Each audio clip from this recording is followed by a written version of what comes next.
Hello, I really appreciate you take a time from your busy schedule to be here and talk about how we can be the change we want to be by practicing diversity, equity, inclusion, and belonging. As a first-generation immigrant myself, I would like to pay a tribute to this ancestral land that I stand on, work, and live. My name is not Othello and it's not Ophelia. It's Otilia, and it's the saint for the blind. And when I get baptized, I search for the name that I can identify with. And I had a visual impairment, so I think that's how I got it.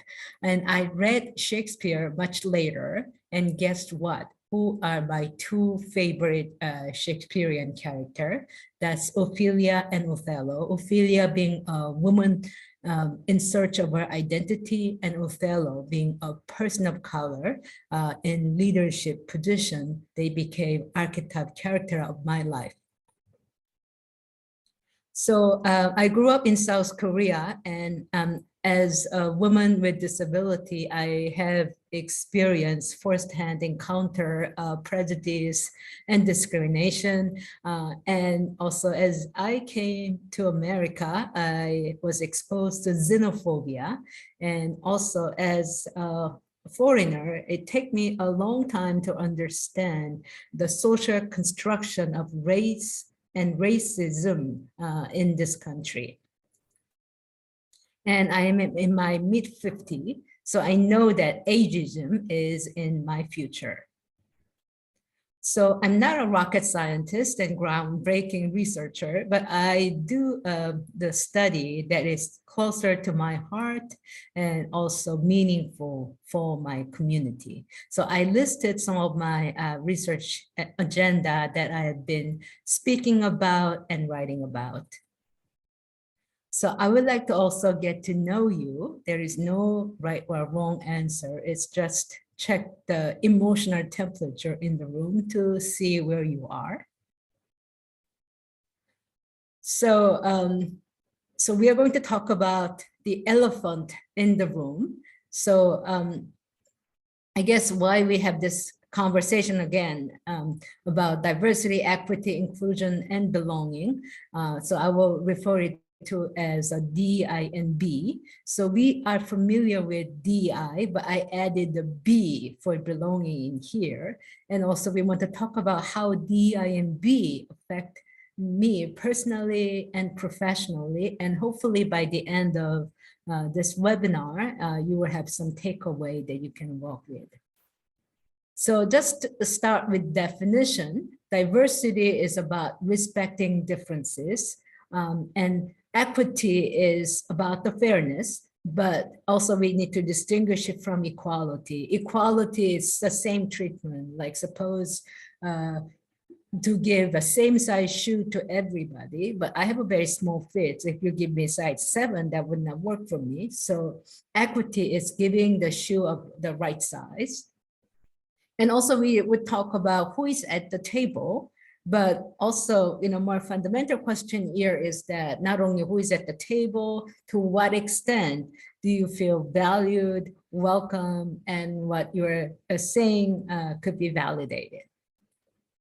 So let's look at which group is more productive. So you have an elitist group, and then you have also, multi-race, multi-racial group.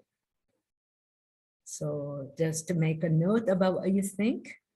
And also, I want you to know how, what your knowledge is based on. Is it from the scientific study? Is it from your experience? Or whether it's for the political correctness, whatever that is, to think about that.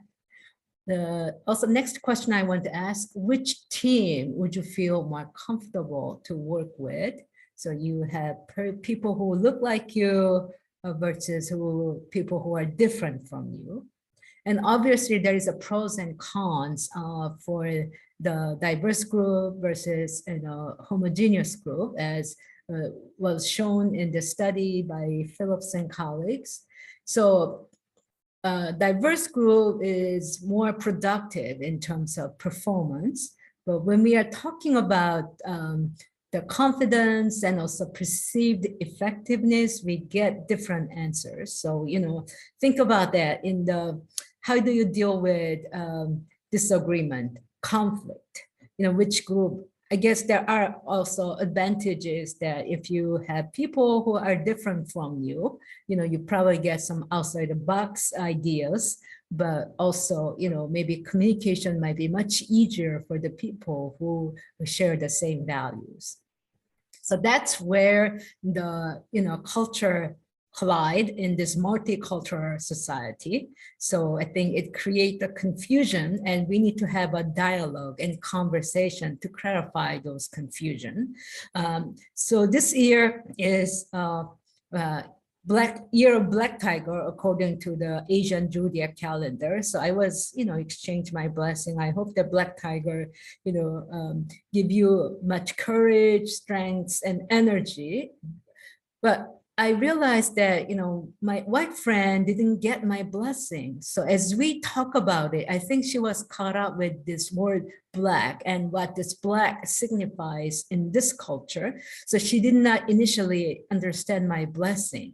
So that's a kind of conversation and explanation we need to clarify that.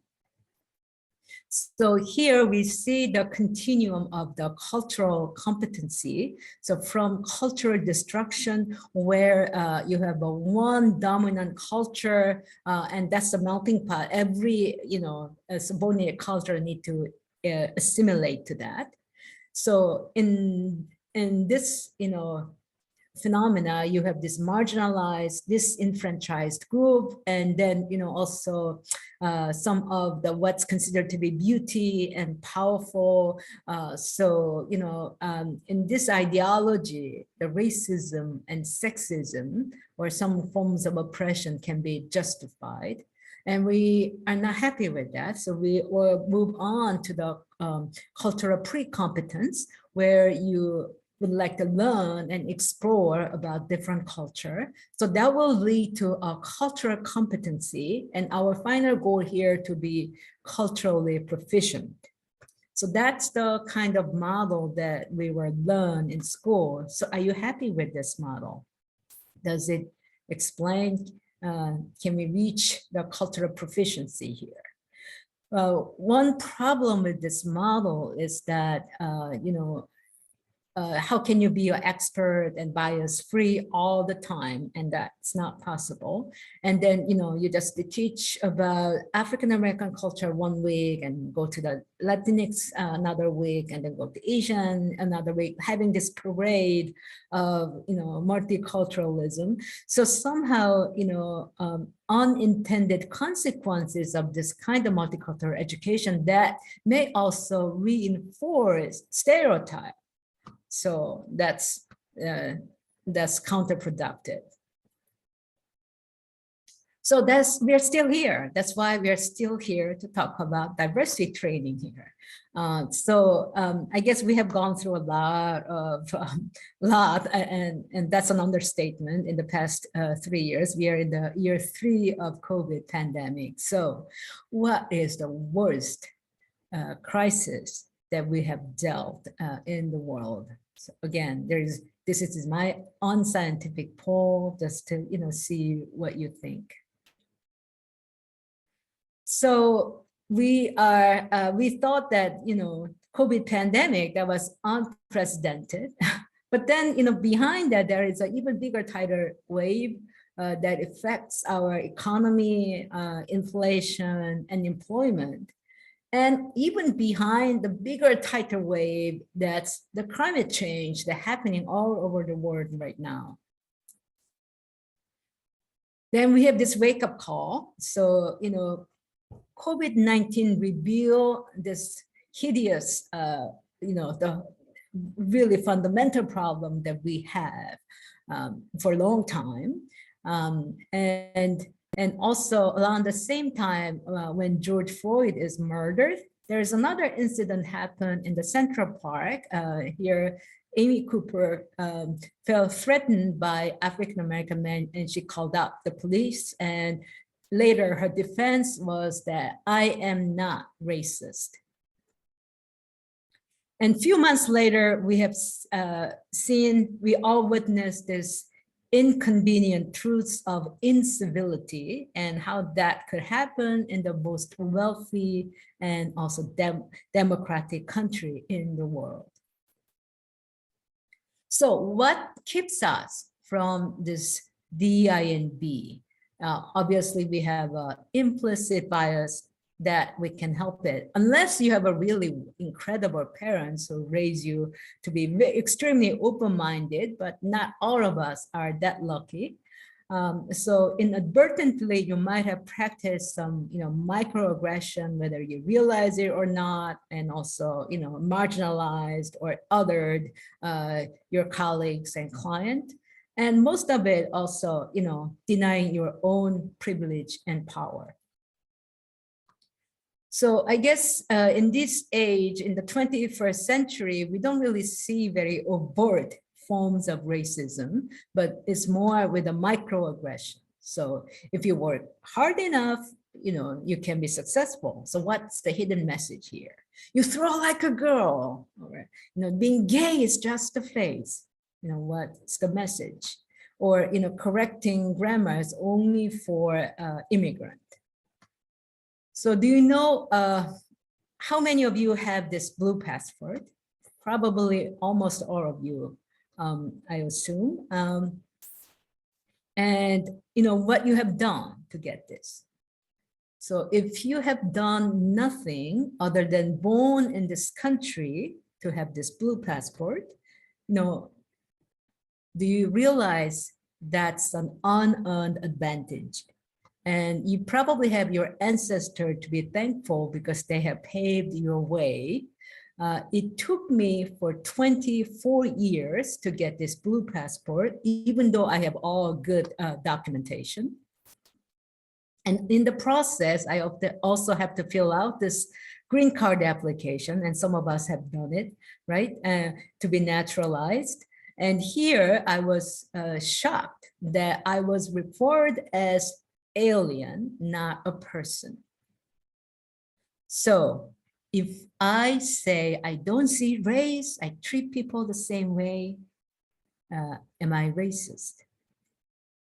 Ibram Kendi has a good answer for this question. So racism is like addiction, and that's why we are in denial. So he said, no one becomes not racist. What we need to do is try to be anti-racist. So for those of you who are in this room, I guess you have a growth mindset. That's why you're here, as opposed to fixed mindset. The fixed mindset is like, I know what I know, I don't need to change.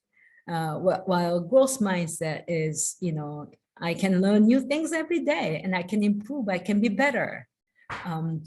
So here are some suggestions how we can address our implicit bias.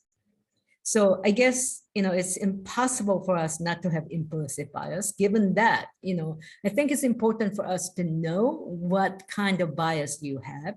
So when it happens, you can manage it, and also when it could potentially negatively impact your work, you know how to stop it. So that's our goal. I would like to introduce you two great resources. So if you haven't not watched this intentional blindness video, I strongly recommend it. It will surprise you. And also you can take the test, implicit bias test, for free. So you are going to get a handout after this webinar, so that I have the information there. You can do that. So I am teaching mindfulness. I would like to use this analogy about mind wandering. It's our mind wandering, that's the job of mind that do all the time. So on your right-hand side, you see all this daily activity you're involved in. So what will be the percentage of mind wandering? That's almost half of the time. The only exception is here when we are making love. That's the only time that we are alert. Other times we're mindless. So mind wandering is like it's called default mode network. So that's an autopilot mode. It's like, you know, tying your shoe. You don't really think about it. And researchers were interested about, you know, what mechanism that can stop mind wandering, this default mode network, because that's not good for our health. And they found that meditation could do it. So as you can see in this study done by Barbara Fredrickson and others, that, you know, loving and kindness meditation can curb mind wandering.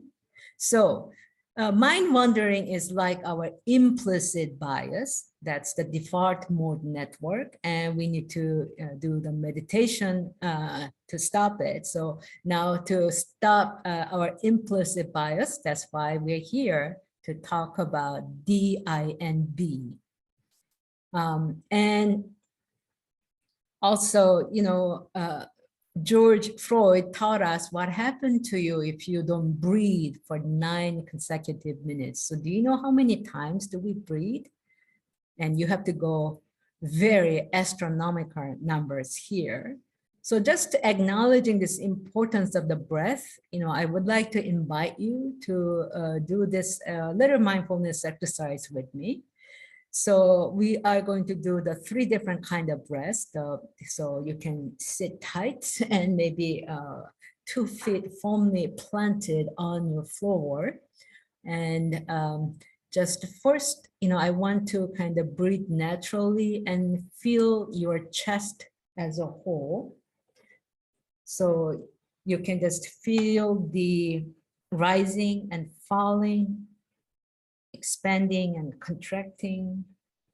Feel your chest left to right, up and down. Next breath. Now let's think about that you're kind of feeling of caring. So think about your loved one, whether that's your parents, children, spouse, boyfriend, girlfriend, your neighbor, spiritual mentor, or pets. And notice what it's like for you to open to kindness, gratitude, and caring. In the third step, now I would like you to breathe while you are being cared about. So what is it like for you to be with someone who adores you, who loves you, who likes you, and think you are the best? So, you know, just focus on this simple feeling of being cared about. And what's that like for you? So notice your feeling. And I hope that, you know, you probably feel the quality of this, you know, 3 kind of breath, the differences in the quality of these 3 kinds of breaths. And that's the kind of mindfulness that I want you to bring into our work. So are you ready? The first concept I'd like to introduce you is a social determinants of health. So other than just your medical condition, there are, you know, conditions that negatively or positively impact on your health, like your race, your zip code, your income, your neighborhood, you know, all this host of other factors. And we are in this together in terms of the global burden of anxiety and depression caused by COVID, and that was felt in over 200 countries. And as you can see, more women than men, and more younger adults than older adults were, I guess, vulnerable for depression and anxiety. In this map, also, we see the positive correlation between the wealth of the nation and vaccine availability. So if you are in this green zone, you probably got your vaccine and then boosted. But if you were born in the country in the red zone or orange, you might still wait for your first dose of vaccine. In this country, also, we have this racial disproportionality, disparity. So that even shows in the COVID hospitalization and death.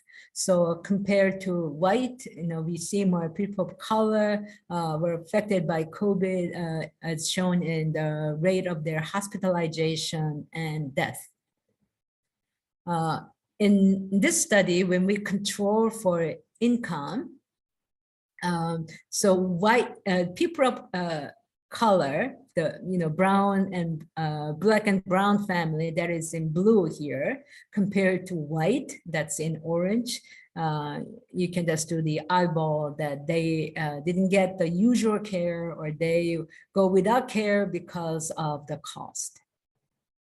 And that lead us to, really address this upstream issues of social determinants of health. So, I think we have such a great focus on individualism and choice in this culture, but, usually, the determinants of health, that's beyond the individual causes. So it's more in our system, it's embedded in our community factor, is in our policy. So all this, the upstream factors here.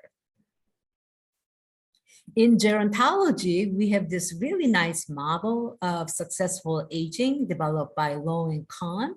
So, I think it really help us to reframe aging process that, if we really keep your health status without disease, and then also maintain your cognition and keep engaging social activity, you can accomplish successful aging. And we have prime example. William Shatner went on space in his 90s. So this really, see what you can do, and the sky is the limit.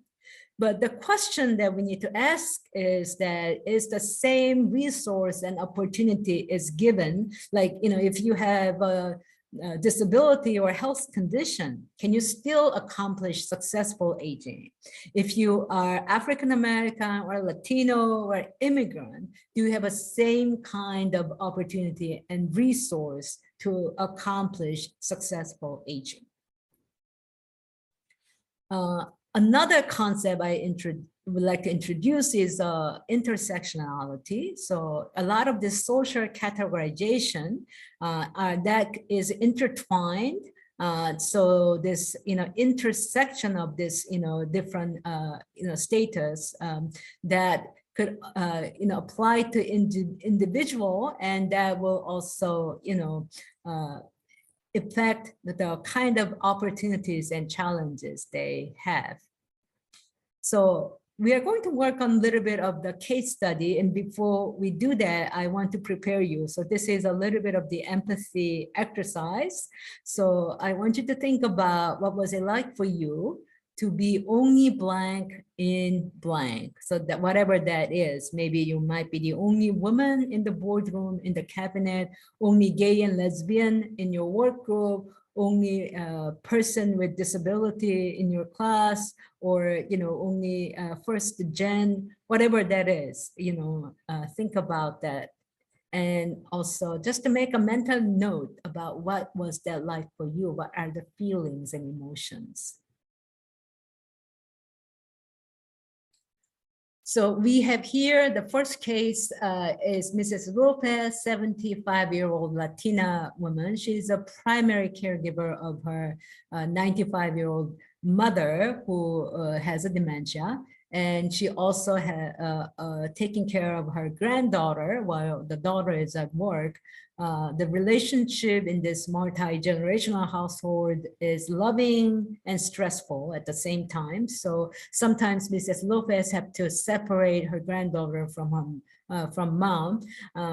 And then also she has a sister-in-law who, with the Alzheimer's diagnosis, she has no place to go. So she might have to take her. And no wonder, she tells you she's overwhelmed.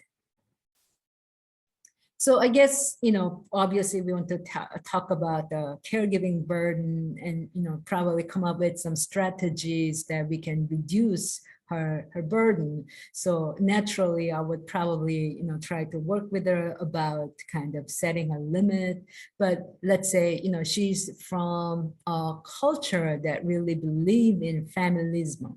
So, just taking care of her, the family, that's not a burden. Maybe that's not in her vocabulary. She think that's the duty and what she needs to do, even though that's more than she can chew. And also being growing up in the first generation immigrant family, I guess, there are many occasions there was a role reversal. Even she was a parentified child that she had to help parents and to interpret, and because our parents' language was not proficient. So, and then, with the aging mother, she had this role reversal that has been continuous thing in her life course. Next person is Mrs. Smith, a 79-year-old African-American woman who live alone in a trailer. And she has quite a history of the multiple chronic disease, such as diabetes, hypertension, and stroke. And her problem is that also, she's non-compliant with her, medication, and she has no other social support. And also, her levels of education is pretty low. She has worked as a nurse aide, but she's very determined. I'd rather die than go to a nursing home. So again, this is a case of neglect and self-neglect. So I guess, you probably question what's her cognitive level. Can she make a decision for herself, and can she live independently? So I guess dilemma, that ethical dilemma we're working on is her self-determination versus safety. So do you incline to report and because the elder neglect because of her safety, or to what extent, how do we work with her determination? I would rather die than going to a nursing home. Another issue here is how she had minimized her health condition. So like, her diabetes and require hospitalization, but she would just say, I got sugar. Another common incident in the long-term care setting, we have this gay couple here. Adam has a photo of his late partner, Steve, and home care worker comes in and says, brother. And Adam get frustrated because he got the same question over and over again, and he feel invalidated. Let's meet Mrs. Tran here. She is a 75-year-old Vietnamese woman. She lived alone after her husband passed away. She is pretty active in her church, but now because of arthritis, she cannot do that anymore, but she still try to walk around at the park. And in her recent walk, this young man approached her and threw a water bottle at her. And luckily she wasn't injured, but this also leaves some psychological scar in her. And this is one of the incident, probably about over 3,000 incidents of the hate crime against Asian American happened during the COVID-19. I would like to also, share with you another example that my student and I have worked on. So our research question here is, can we teach an old dog a new trick? So social problem that we want to resolve here is a social isolation. So this infographic was before COVID.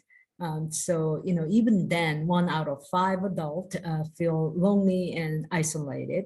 And as a social determinant of health, social isolation can impact our mental health, our work performance, and our relationship. So I invited older adults to do some reminiscent work in my class. And during that time, they talk about how they are isolated because they cannot handle technology. So, and I my students are millennials and Gen X, and they are technology natives. So I feel like I could be the matchmaker. So I brought my students to senior centers. So we taught them, how to open a Facebook account so that they can, talk to their kids, grandkids, and then also, teach them how to use the Uber so that, they don't have to ask for a ride all the time, or, help them to set the different sound of alarm for doctor's appointment, for, social activity, so that they have better control over their daily activities. So things that, we take it for granted, but this also make a big difference in their lives. So we also give them some commencement, and this work, bridging the digital divide, I have a paper on it. And so, in your resource list, you could probably look up for that paper that tells you more about the work. So even now, we kind of scratch the surface of cultures. It's really easy to talk about the music and food, but I think we have to do more than that, right? So we have to do a more deeper dive and deal with this more unconscious level, some inconvenient truths and discomfort conversation. So what we need to do, I guess I talk about the issues with the cultural competency model. So now I would like to introduce you cultural humility. And that's basically extending your empathy and have this other orientation. So I guess that frees up. So you don't have to be an expert. So, I guess you can make mistake and learn from it. And also that will, I think, help you to be more empathetic with your client and your coworkers.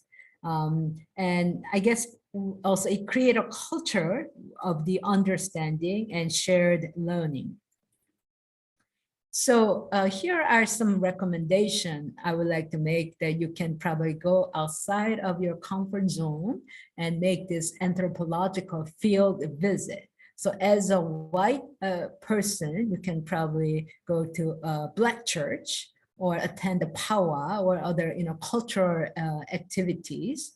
Or as an English speaker, you try to attend a Spanish funeral service, and what's that like for you? As an able-bodied person, you can be in the wheelchair for 2 hours and try to get on the city bus. In this documentary called Fast Forward, so these are the father and son, and they actually simulate the aging. So, they kind of put all this equipment for the son that he can feel the chronic condition that his father has. So I think that also lead us to practice micro affirmation instead of microaggression. So I guess it's be present, speak from your personal experience and not make generalization, and also listen, and then also listen harder if you initially disagree. And then foster the sense of belonging for your client and coworkers, and address your unconscious bias, and then also responding to some microaggression and being an ally.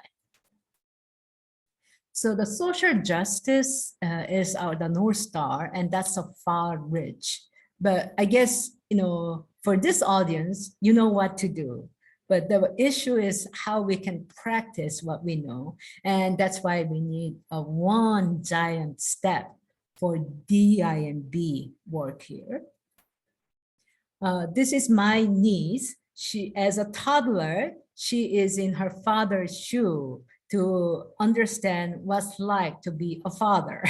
So, and she is one of the most empathetic child I ever known. And she's in the first grade now, and she got the report card, and it said that she's open-minded and also treat her friend very fairly.